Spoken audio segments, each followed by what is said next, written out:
I understand in this world, it's designed to break you. It's designed to take your creative innovation and just absolutely destroy it. This world will take away your confidence, it'll take away your beliefs, it'll take away everything good you even think about yourself and turn it upside down. That's one of the most wickedest themes of this existence that we live in.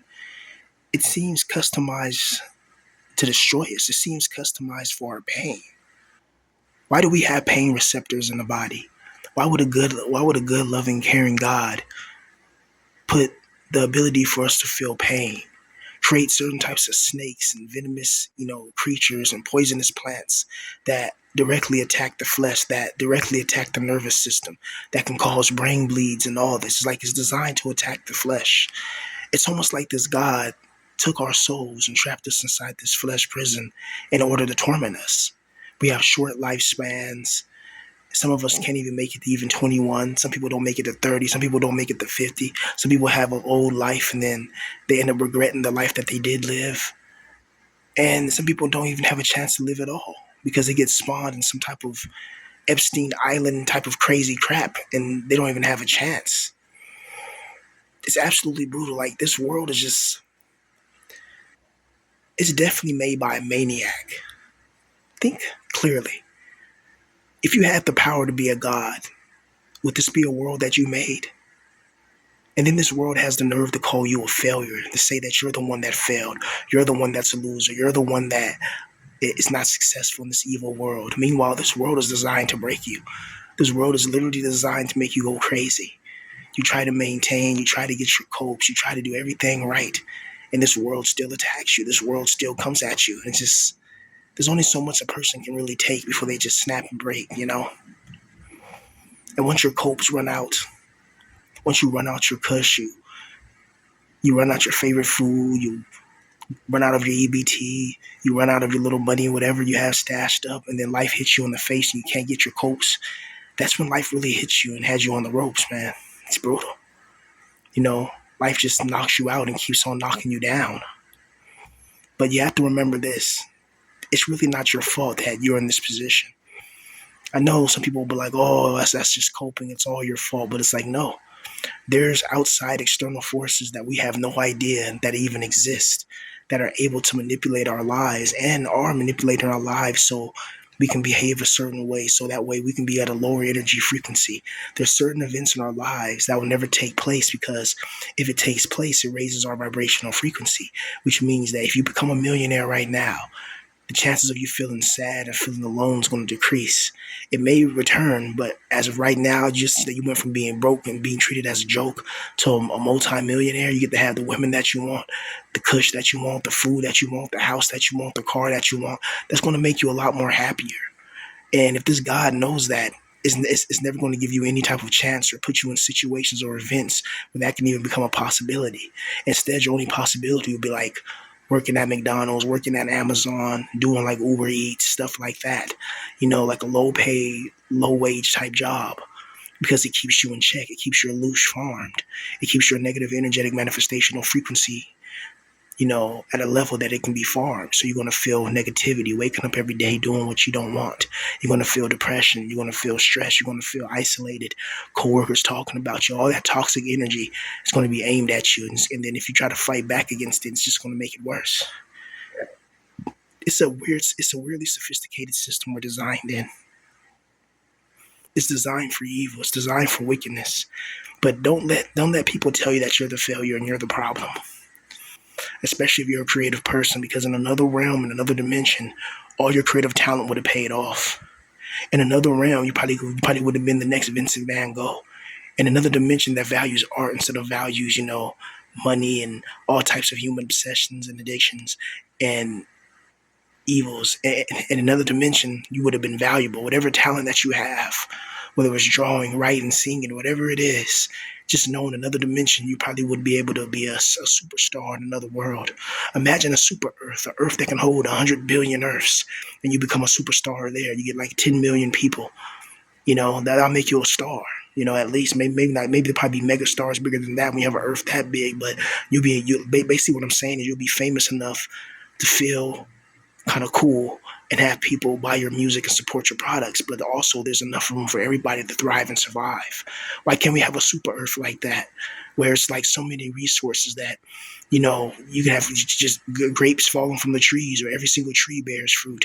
You can have just like floating water clouds where it's just transparent water just floating in the sky, and we can just call it upon us and it's fresh, and you don't got to go through no filtration system. You ain't got to go through no type of government, infrastructure. You get natural fresh water.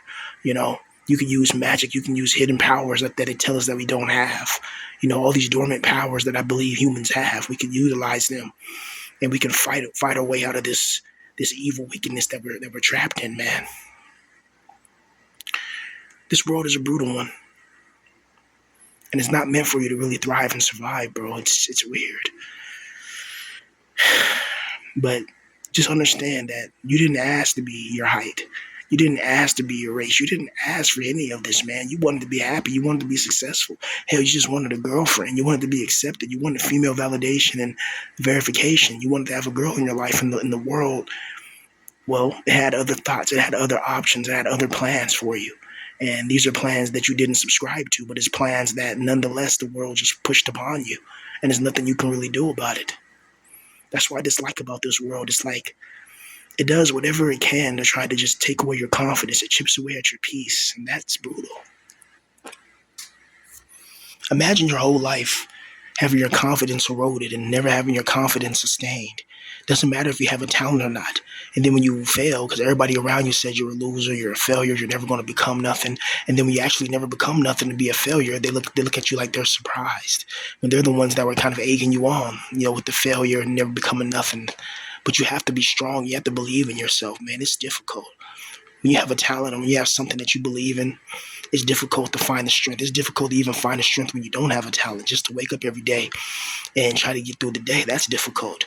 But imagine having an aspiration and an inspiration that keeps you alive, that makes your soul feel on fire, knowing that one day you can do this thing for a living and you'll never have to worry about asshole coworkers, asshole bosses, getting punked, getting yelled at when you're a grown adult. I never understood that. Is when bosses yell at, their workers. It's like, this is a grown. Don't you know this is a grown person? Like, we're not in school. Like, you can talk to somebody like you got some damn sense. I never understood why bosses would yell at the workers. I guess in certain industries it's more acceptable, but I'm talking about like a regular office job. You make a simple mistake, like the boss will try to like raise his voice at you or yell at you as if you're some kid. And it's like, we're all adults here. Like, you can talk to somebody like you got some sense, because all of a sudden when somebody wants to get physical and stand up as a man, as they say, you got to be a man. You got to be, you got to have your job. You got to be a man. You got to work your job. And it's like, okay, I understand that, but what if it goes past the point of disrespect? Is that being a man then getting disrespected for pennies? I think that's called being a harlot. You know what I mean? That's what it's called, to be a harlot, right? So guys like us, bro, we're gonna have to find our position in this world, because when you sit back and watch the world for what it really is, you start to gain a clarity. You start to see the world for what it's really about. You start to see everything for what it really is. But you live in an evil, sick, psychotic world, and it's going to gaslight you and call you the failure. They're going to say that it's your fault that you're not successful. Meanwhile, the world did everything in its power to make sure you weren't going to be successful. You were born into poverty. You were born to be short. You were born to be disrespected. You had women always talking about you and lowering your confidence. You didn't have no belief or faith in yourself. And all that adds up. It accumulates. What don't people get? What don't people understand? That years of devastation, years of going through psychotic episodes, years of never having what you truly desire in life, that plays a part. And it makes people get torn apart. It breaks you apart. It absolutely destroys and devastates you. Whenever you don't have the life that you truly dreamed of, especially after a certain age. Because after a certain age, people get less merciful. They start to be more ruthless and attack you even worse. When you're young, you have that youthful vindication. You're young, so people expect mistakes. People expect excuses here and there. But when you're my age or when you get older, people don't they don't take too kindly of, you know, of you not being successful. In fact, they look to just attack you. They look to just break you. They look to just aim all their anger, aim all their pain at you. It's brutal. But it's something we have to really think about. This world is designed to break our minds, and it's going to be ruthless. When you're a guy like us, man, you have to stick to yourself. Because the minute you go out there into the real world, quote unquote, they're going to judge you, and they're going to judge you harshly. They're going to talk about you. They're going to look at you mean. Like, people are going to just disrespect you. You're going to keep getting these jobs where the co-workers are mean to you. The boss is mean to you. Everybody's just mean to you. You're like, why are they doing this? What's going on? And you don't have no girl for escape. You probably still live with your parents. You're probably old. You're past your prime. And it's like there's something that's invisible. It's an entity. The spirit. Call it a demon. Call it whatever you want. But it's something that needs you to be at that level. And it's up to us to try to rise above that. But it's difficult when you're dealing with fucking interdimensional supernatural entities. It's very hard to deal with shit like that. When you're dealing with beings that can fucking predict your future pretty much. And you're trapped in the flesh and you can't really fight back. Like, how do you fight against something like that? How? It's brutal. But in this world, man, we're going to have to figure out a way to fight, figure out a way to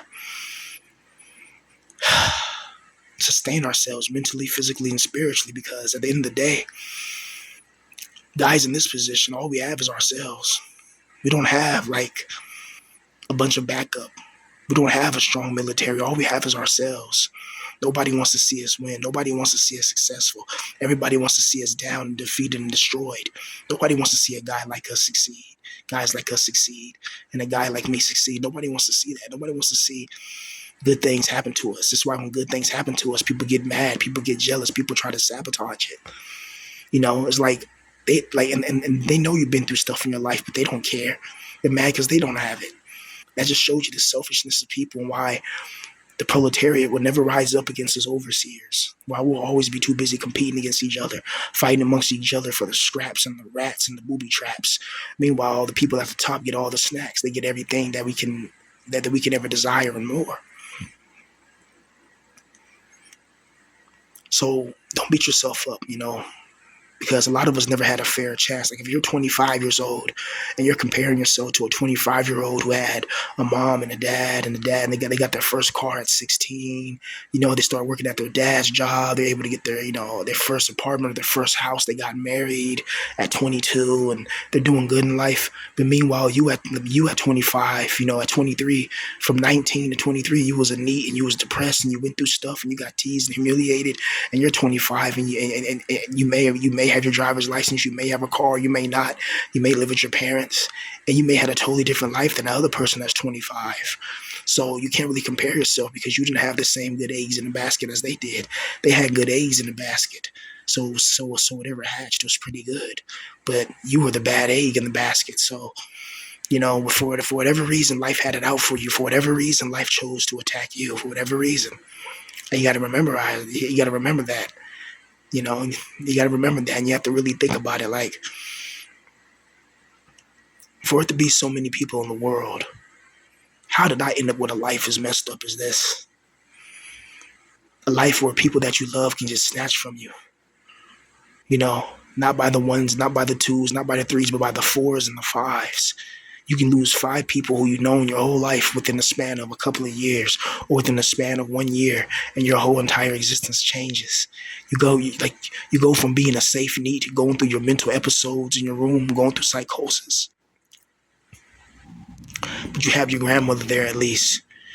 You know, you got your little EBT coming in, you know. You buy your grandmother some stuff, you know. You split it with her, you give her half of it to get it so she can get some groceries and stuff, and then the rest you go get your cheesecake, ice creams, pie. You get your little kush, you smoke, you go in your little NEET cave, and everything's just all right. Meanwhile, you're slowly rotting away because you're not living life to the fullest potential. Because your fullest potential is actually to enjoy life, but to enjoy life, you have to be caged inside of a wage, right?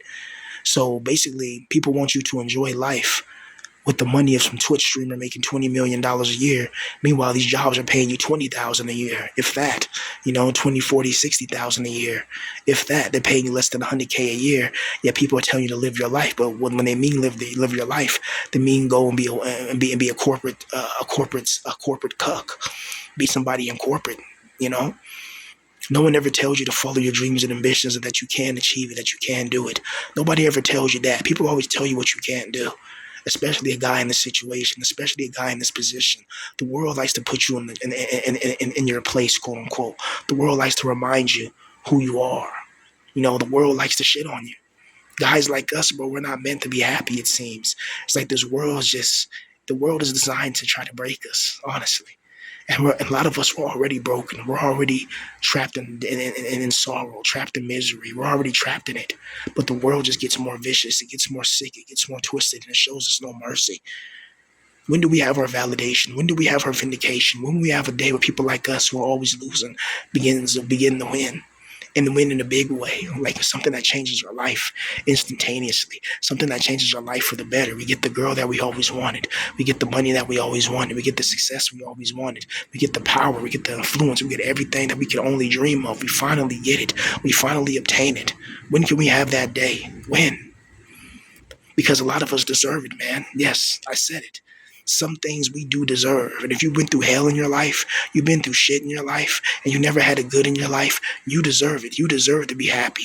Because Chad and Tyrone get to have sex with different types of women every single day. They get to smoke weed, ride foreign cars, and live in mansions and enjoy themselves every single day. So how come we can't get a little piece of that pie? How come we can't get a little cut of that? How come we can't be happy and successful? That's bullcrap. We deserve happiness. We deserve to be happy too. We live in a big ass goddamn galaxy, planet, a universe, and we can't have things our way. But everybody else around us can have exactly what they want, but we can't have it. Now, why is that? Why? Make it make sense, honestly. Just make it make sense. We're literally trapped in a world that's designed to destroy you. Look at it. Look at the food you eat and consume. Look at the chemical composition inside of it. Look at your smartphone. Look at all the cancer-causing chemicals just by touching the plastic on your phone. Look at the microplastics that's running through your bloodstream from drinking from those water bottles and crap. Stuff as simple as that. All of that plays a part in our destruction. And then the worst destruction is the destruction of the mind. The destruction of the body is horrible, but the destruction of the mind is even worse. Because when you feed your mind with propaganda and government institutionalized crap, then you're going to start taking a vaxi with a Krabby Patty, and then a few years later, you're 6 feet under. And people want to wonder why what happened to you. How did your health fall so instantaneously? Because you went and got a vaxi with a Krabby Patty, and you didn't get it 1 time, 2 times, 3 times, 4 times, but up to 6 times with the boosters, But how do people not realize what the heck that really was? It's beyond me. I could tell by a mile away that whole operation, right? Like you can tell when there's a military operation being done. Whenever an enemy army comes to a city, they usually surround the castle. They usually go around the forest area. If there's any villages along the way, they raid the villages. They take all the fruit. They take some captives, maybe. They take supplies, and they raid the city. And then it becomes a battle. It becomes a battle of whoever can flinch first. Whoever has the most supplies, munitions, right? And in a sense, this world kind of does that to you. Everywhere you go when you're an ugly, rejected guy, there's barricades. There's like invisible energy shields that you can't pass. But everybody else can pass. Everybody else can have excellent and amazing lives. But when it comes to you, for some reason, you just can't. You just can't act like the regular Chads and Tyrones, Like you can't like they talk about just fake it till you make it, but you can't fake confidence of a 6'4" guy when you're 5'7". You're 5'7", to the average American woman, she looks at you like a little tiny fairy, Like most women nowadays, they want guys that are like 6'4", 6'3", 6'2", at least. Because a woman likes to be able to look up at her guy. She like looking down at you, looking at the same height. Like she doesn't feel protected. You know, you got to understand we're all creatures at the end of the day. All of us are creatures, and we have those creature instincts. At least when we're in the flesh, so we have certain instincts, and that's just nature, honestly. But it's brutal when you don't have any say so for that, and you're thrown into a body, you're thrown into a position that you have to defend when you're not even sure you're even committed to the damn position you were given. But you have to be because you can't change it. You can't jump out your skin color. You are what you are, and that's the way this world is. You know, and no one's going to feel sorry for you. No one's going to feel bad for you. No one's going to try to pat you on your back for going through a lot of things as a rejected guy, man. Even if there's things you can't change. No one cares if you're short. No one cares if you're in your 30s and you're miserable and you live with your parents and you have no financial stability. They don't care. Because the minute if you hit the lottery or became a millionaire, then all of a sudden everybody wants to care, which means it's fake love. And you can't build no foundation off anything that's fake. You can only build foundation on things that are real, things that are solidified. You know, this is why you got to watch people around you. You got to see who's real around you, who's willing to make sacrifices around you. You know, who's willing, like somebody has like $5 and then they give you $10 and they don't even ask for the money back. They don't even think about it. It's whatever. That's somebody that's real. They're not even worried about the money. They just care about you just being happy and you getting your needs, you know? Shit like that. But people like that are very rare. And it's very rare to run into good people. Because nowadays most people are evil, inconsiderate, degenerates. Most people don't even care about like people that are nice with good hearts. It's always the people that have the evil heart that seems to win in this world. And that's why this is a brutal, terrible existence. You know? It's a terrible existence, point blank, period. It's not an existence that I would suggest anybody to really come to. Like if there's a way I can talk to souls before they come here, like they're now already loose, I'll tell them go back, never come to a realm like this. This planet is just a torture realm, and it's in a hell realm, and it just burns your soul indefinitely.